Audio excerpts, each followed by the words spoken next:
Hi guys, welcome back to another video with Pratham Test Prep. This is your host Sanjeet Bhatia again with a new video on your legal current affairs for the month of January of 2022. So these legal current affairs are important for all the students who are planning to write CLAT in 2022 and all the students who are planning to write CLAT in 2023 also. Right, so we'll be covering some of the legal current affairs that were important for the month of January. So if you have joined this video, please don't forget to hit on the like, share and subscribe button for your constant support to all the mentors who are making videos for you guys. Right, if you are not a part of our Telegram channel, do make sure that you are subscribed to our Telegram channel under the name of CLAT@Pratham. We have new articles that are coming up, news updates and all the quizzes that keeps on happening, and also you get preparatory videos from all the mentors all across the globe. Right, so now please do make sure that you are a part of this. This is a free channel. You need not pay anything for subscribing to this channel also. Now coming to the first legal affair for January of 2022, that is that Sushmita Devi is the only woman who has been included in the 31-member panel to examine bill on legal marriage age. Right, so now you know that the legal marriage age for women in India has been changed to 21 years. Now there was the Parliamentary Standing Committee which was constituted to examine the prohibition of child marriages amendment bill of 2021, and there was only one woman who was there in that panel, and the name of the woman was Sushmita Devi. Now she was a sole representative in the committee, and the bill seeks to rise the legal age of marriage of women in India from 18 to 21 to bring it at par with men. Right, so as you all know, you might have read this news in the newspaper also, but now you know who was the only woman who was a part of that 31-member panel to examine the bill. Now G. Ashok Kumar has taken over the Director General for National Mission for Clean Ganga. Right, so that is a one-liner news that is there for you. Now Justice Aisha Malik has been nominated to become Pakistan's first woman Supreme Court judge. So that is also a very, very important news that the Pakistan's top judicial commission has nominated Justice Aisha Malik to be the Supreme Court judge for the first time in the country's history. The Judicial Commission of Pakistan was headed by Chief Justice Gulzar Ahmad and approved Malik's elevation by a majority of 5 votes against 4. Now you can remember the name of the first Supreme Court judge of Pakistan, that is Justice Aisha Malik. Now coming to the next news for the day, Perrier Oliver has been appointed as the chief economist of IMF. Right, so International Monetary Fund has given the seat to Mr. Perrier Oliver, and he has succeeded Geeta Gopinath, who was appointed as the first deputy managing director of the International Monetary Fund. Right, so you can see Ali Khan Somavlio was been appointed as the new Prime Minister of Kazakhstan. As you know that there have been a lot of tensions in the Soviet and the USSR right now between Russia and Ukraine. So all of these countries and their superpowers become a very, very important issue nowadays. So you need to definitely read between the Ukraine and the Russia issue also very deeply. Now the Parliament of Kazakhstan has unanimously approved the appointment of Ali Khan Samalov as the new Prime Minister of the country. Now he is 49-year-old, has served as country's finance minister from 2018 to 2020, and he became the first deputy prime minister in the cabinet in 2019. Now Roberta Metsola has become the new president of the European Parliament. So if you are watching the Ukraine and the Russia issue, you will find Roberta Metsola on a lot of issues now, because she's speaking as the head of the European Union Parliament. Right, now she has also been viewed as a political moderate despite the controversy over her anti-abortion stance. Right, so now She has become the youngest president ever to run the chamber, and also takes over the president of the European Parliament at the time of mourning for legislature on sudden demise of its speaker, David Sassoli. So now coming to the next news for the day, that is government of Madhya Pradesh has announced to bring a law to regulate online gaming, right? So the Home Minister of Madhya Pradesh, Mr. Nirottam Mishra, has informed that the state government will bring a new law to regulate online games, as an 11-year-old boy committed suicide by hanging himself due to the addiction to an online game, right? The minister has also said that to prevent such a tragic incident again, they will bring the law to regulate the gaming online, and also had stated that the draft of the law has already been prepared and will be finalized soon. So you can see that there are a lot of new laws that are also coming up. Now, Jammu and Kashmir has passed a new regulation for conversion of agriculture land use that has been notified under the administration of Jammu and Kashmir, and Jammu and Kashmir agricultural land conversion for non-agriculture purpose regulation of 2020. The rules were notified under the J&K Land Revenue Act Samvat 1996. Okay, so now an agricultural land can be used for a non-agricultural purpose only after taking permission from the district collector. The collector will have to get recommendations from the district level committee. The party seeking permission has to deposit a requisite fee, right? So there can be a non-agriculture use of an agricultural land, but there needs to be a permission that has to be taken by the collector, and the collector will run it through to the district level committee. Then only they can go and use that agricultural land for some non-agricultural purpose. Okay, now coming to the next news for the day, that is that Canada has banned LGBT conversion therapy, makes it a punishable offense. Right now, and they have passed this law on the ban of conversion therapy in the Canadian Parliament. Under the new law, anyone who seeks to subject someone of any age with his consent or not to the conversion therapy will be imprisonment of 5 years, will go for an imprisonment of 5 years, right? So anyone trying to go for a conversion therapy, even with the consent or not, doesn't matters, but will face an imprisonment of 5 years. Now, with the ban of the conversion therapy, Canada joined a select list of countries that have discontinued the discredited treatment, which claims to be able to change a person's gender identity or sexual orientation. Right? So Canada has taken this very, very big step. Now, Bangladesh Parliament has passed the bill for election commission formation. Now the parliament has passed the bill for election commission and chief election commissioner for the formation of the next election commission. Now the bill was passed by the voice vote against the legal cheat to the appointment of the chief election commission and election commission to form the EC. Now coming to the next part, that is that the America Competes Act of 2022 has been released. Now what does this do? It opens new doors for the talents or experts from all around the world. The Competes means creating opportunity for manufacturing, preeminence in technology and economic strength act. Now, what is this act gonna do? So first, the US has provided funding allocations under this act to different industries. First, 52 million USDs has been given to encourage the semiconductor production in the US. If you know, the largest semiconductor producer in the world is Taiwan, right? So 45 million USD has been provided to grants and loans to improve manufacturing and supply chain resilience, and also to address climate change, social and economic inequality, and immigrations.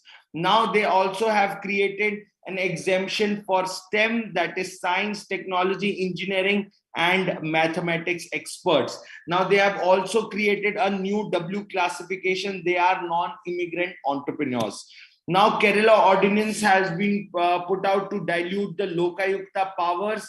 Now Kerala government has decided to bring an ordinance for amending the Kerala Lokayukt Act so that it would have the powers of rejecting reports of anti-corruption bodies. Now, the state cabinet has recently recommended to the government to issue ordinance for amending Kerala Lokayukt Act of 1999, and also seeks to give power to the government for either accepting or rejecting the verdict of the Lokayukt after providing an opportunity of being heard.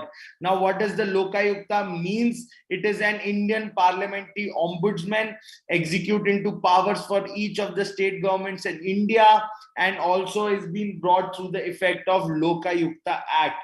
Now, a person of a reputable background is nominated for the post, who is created to address grievance quickly against working efficiency and integrity of government or its administrations, right? Lokayukt cannot be dismissed or transferred by the government once he is appointed. Only he can be removed by passing an impeachment motion by the state assembly. So it is not possible for a government to remove a Lokayukta because he is an Indian parliamentary ombudsman. Now, coming to the first state to introduce Lokayukta was Maharashtra, and they have also come through under the Act of Lokayukta and Upa Lokayuks Act of 1971. Now, Maharashtra was followed by similar acts enacted by states of Odisha, Rajasthan, Uttar Pradesh, Bihar, Madhya Pradesh, Karnataka, Gujarat, Andhra Pradesh, Tamil Nadu, Kerala, and Delhi. Right now, who appoints the Lokayukta? Lokayukta is appointed by the governor of a state. He is appointed through the nomination of the chief minister in consensus with the chief justice of the state high court, leaders of the opposition in legislative assembly, legislative council, chairman of legislative council, and speaker of the legislative assembly. Now, who is eligible for appointment of a Lokayukta? A retired chief justice or a judge or a retired judge of the high court who is eligible for the post of Lokayukta. Now, coming to the next news for the day, SC Supreme Court appointed committee under retired judge Indu Malhotra to investigate PM's security breach. Now, the Supreme Court of India has constituted a 5-member committee to probe the security breach during the recent visit of Prime Minister Narendra Modi to Punjab, and the committee will be headed by the former Apex Court Judge Justice Indu Malhotra. Now, other members of the panel include the Inspector General of National Investigation Agency, the Director General of Police of Chandigarh, and the Registrar General of Punjab and Haryana High Court, and the additional DGP of Security of Punjab. Right? So now you can see the security breach that happened on the bridge in Punjab of the PM. There are a lot of questions that has been raised on that. So definitely there is a entire committee that is there to investigate this issue also. Now, Supreme Court has announced that daughters to inherit self-acquired properties of fathers in the absence of will. We have discussed this news a lot prior to what we are discussing right now. Now, the daughters of the male Hindu dying intestate will be entitled to inherit the self-acquired and other properties obtained in partition by the father. The daughters will also get preference over other collateral members in the family, and also the property of a male Hindu without the will is a self-acquired property has been obtained in the partition of a co-parcenary or a family property. The daughters will be entitled to inherit such properties. Now, the right of a widow or daughter to inherit the self-acquired property or share received in partition of a co-parcenary property of a Hindu male dying intestate is well recognized under the Hindu customary law, as well as several judicial pronouncements. That means earlier judgments that are given in the same regards. Okay, so now you know that the women or the daughters in the family can inherit the properties of their fathers in an absence of a will. Now, the background comes from the petition that has been filed, that is in appeal against the Madras High Court verdict, which dealt with the property rights of Hindu women and widows in accordance with the Hindu Succession Act. Court was dealing with the legal issue related to the right of the daughters to inherit self-acquired properties of a father in the absence of any legal heir. Now, Section 14(1) of the Hindu Succession Act in 1956 covered all limited estates owned by women into absolute estates. The succession of these properties would take place in the absence of will or a testament in line with section 15 of the Act. The main aim of the legislature in enacting section of 15.2 of the Act is to ensure that inherited property of female Hindu dying intestate and issueless goes to the source. मतलब अगर कोई भी औरत interstate मर जाती है बिना किसी विल के और उसके नाम पे प्रॉपर्टी है, तो उसके अगर पेरेंट्स ने उसको प्रॉपर्टी दी थी तो वापस उन्हीं के पास चली जाएगी. So it will go back to the source if there is no legal heir that is present. Now, Hindu Succession Act of 1956 was enacted to amend and codify laws related to interstate or unwilled succession amongst Hindus, Jains, Buddhisms, and Sikhs. The act was put forward a uniform and comprehensive system of inheritance and succession into one act. The act abolished the limited estate of Hindu women also. Now, Supreme Court has asked the center to establish dedicated Indian environment services. Right, in 2014, a committee that was headed by Cabinet Secretary TSR Subramaniam had recommended to set up an environment service. Now, petition was filed by lawyer Vijay Singh for creation of an independent Indian environment service at all Indian levels. Now, however, the prima facie is doubted of a mandamus can be issued or not. Now, reservation in promotion, that is something that we have seen. A lot of issues have been raised.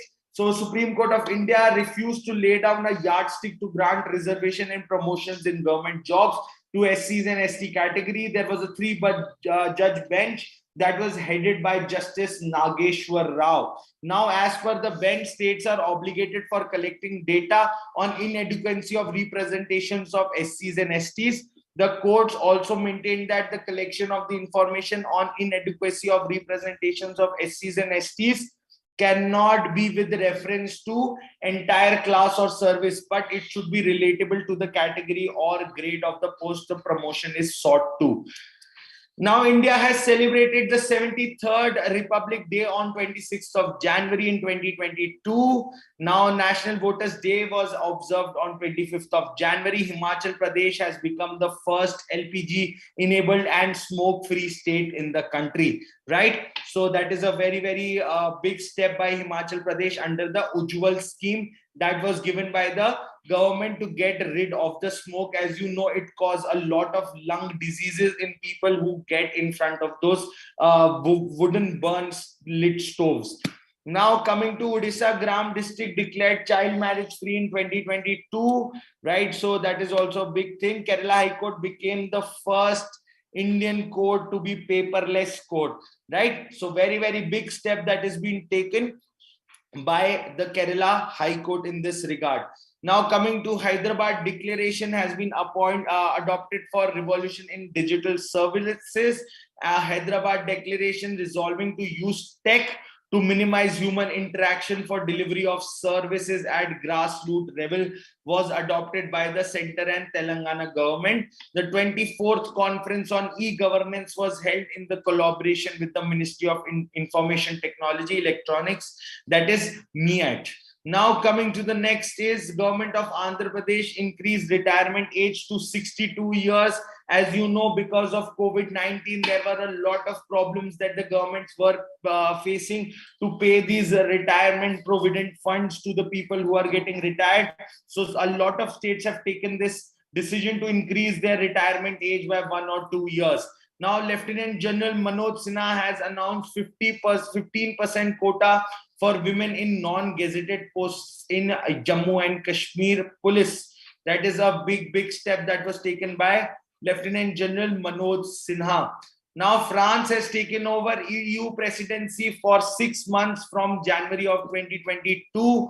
Philippines came out and banned child marriages and also has resulted in 12-year prison sentence if someone is caught doing child marriage or providing anything that requires or takes ahead to the child marriage of a person in the country. Right now, the law states that the state views child marriage as a practice constituting child abuse because it degrades and demeans the intrinsic value and dignity of children. Right Now, coming to Digital Sansad app, there has been a Digital Sansad now from January 27th of 2022. The app is available in both Android and iOS platform. It carries major content interlinked with the portal of the Indian Parliament. Now, the uses of the app, it gives you a 360-degree view of the Legislative Assembly activities, services for members, apart from proceedings in the current house. Also provides with the archival data related to all Lok Sabhas. Right now, this is it for today, guys. I hope you enjoyed this video and you were able to get something from the January legal current affairs. There were a lot of legal current affairs that I discussed today. I hope you all were able to understand all of them. So thanks for joining this live session. Do take care of yourself. Don't forget to wear your mask and use your hand sanitizers, and also maintain social distancing. And do take care of yourself, and best of luck for your exams. And if you are someone who's looking for personal mentorship and counseling, you can definitely give us a call on 5x9 75392, and we will be happy to help you all. Thanks for joining this live session. Do keep staying connected with us. Don't forget to hit on the like, share, and subscribe button. And also don't forget to hit on the bell icon for regular updates. Thanks for joining us, and have a nice day and keep smiling.